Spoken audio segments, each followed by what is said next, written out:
All right, welcome back to video number 2. We'll just pick right up where we left off.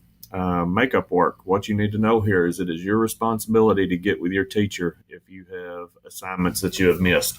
Whenever you do miss and it's an excused absence, then you will have the opportunity to make that work up at a minimum with what this policy states.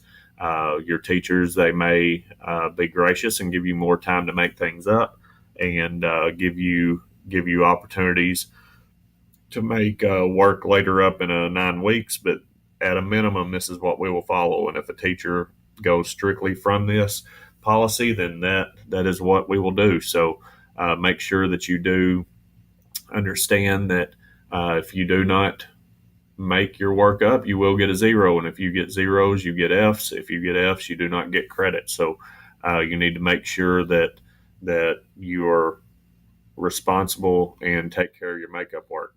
Anytime you are out of school suspended or you get expelled for a certain amount of time, possibly, you get zeros. Those are unexcused absences. So make sure that you do understand that that's part of the consequence for those situations.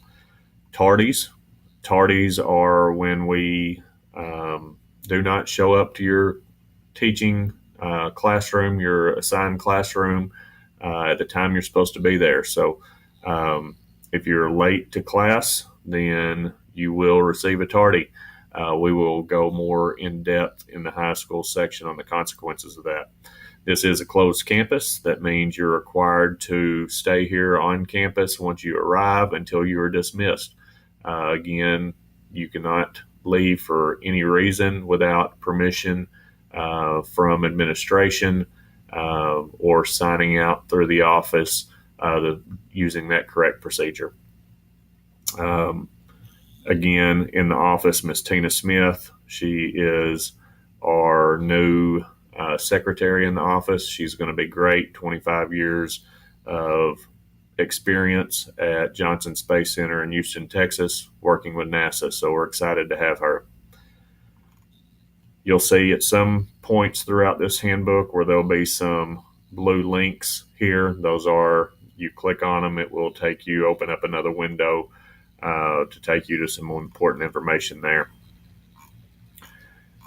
As we scroll through, again, I implore you to read this handbook, learn what is in it. The excuse that you did not know is just that, and it is an excuse, and you will be held to what is in the policies that are set forth here. And these policies have all been approved by the school board here. So student discipline, we are going to take the responsibility to protect the health, safety, and welfare of our students and our discipline and our teachers here. And discipline is a part of that. Students realize that when you make a choice to do something that a teacher says is not appropriate in their classroom, they will do a referral. And when they do a referral, I will contact you to come to my office and we'll discuss that referral. What I do promise you that you will be treated respectfully while you're in here. I expect that you're going to respect me as well.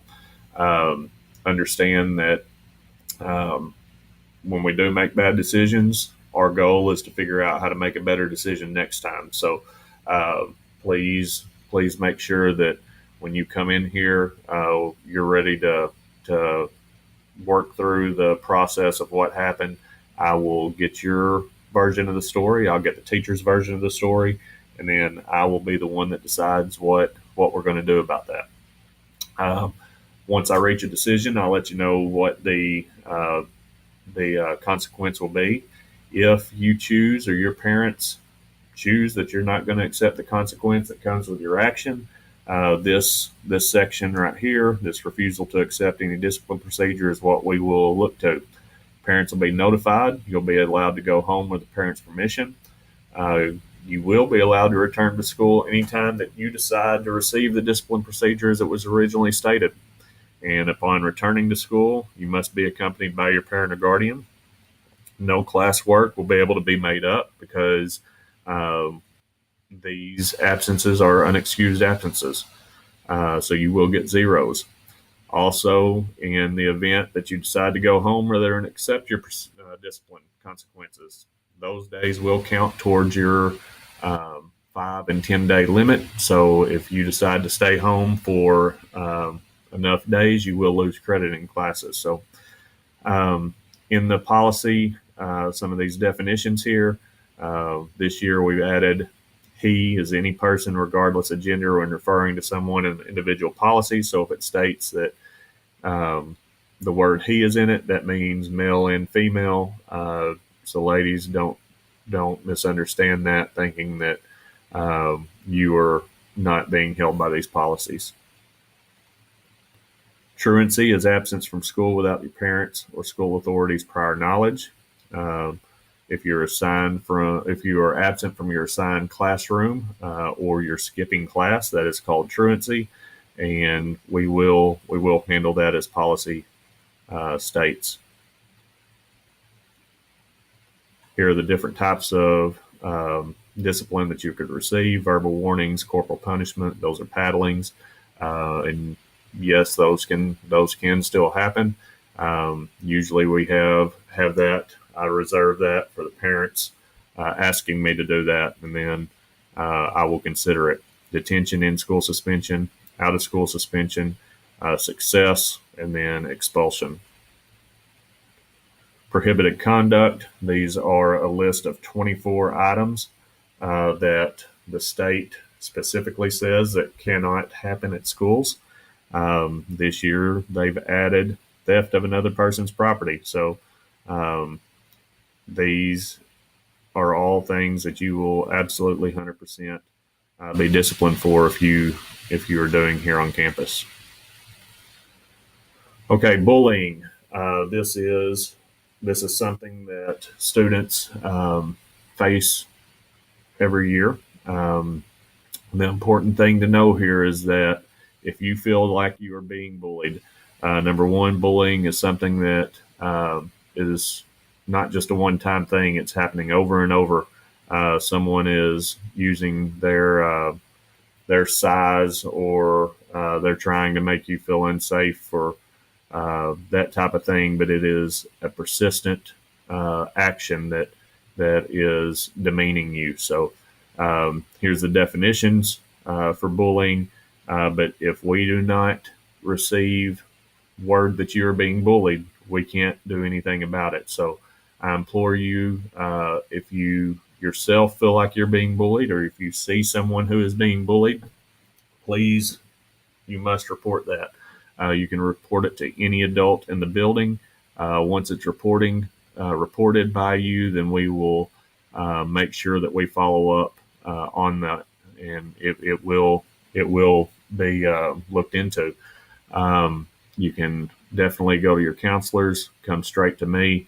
Now, here's something that I've heard in the past, that you're afraid that if you report it, I'm going to have you sitting in front of your person that you say is bullying you, and that is not the truth at all.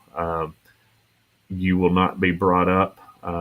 No one will ever be brought up on who told that these actions were happening. Again, you need to just trust the process of bringing your situation, or you may witness somebody being bullied, but you need to trust the process, that once we know, we can help that stop for you. You can report it by email. You can report it by sliding a note under my door. I don't even have to know who's the person reporting. So please just get that information to us so we can make sure that we are keeping all students safe. Bullying is physical. Bullying is by electronic means, through your cell phones, through your social media. We'll talk more about some of those issues shortly. I'm going to wrap up this section here on bullying in the next few seconds, but please read through this policy and understand what constitutes bullying, and know that we will take care of this as best we can for you once it's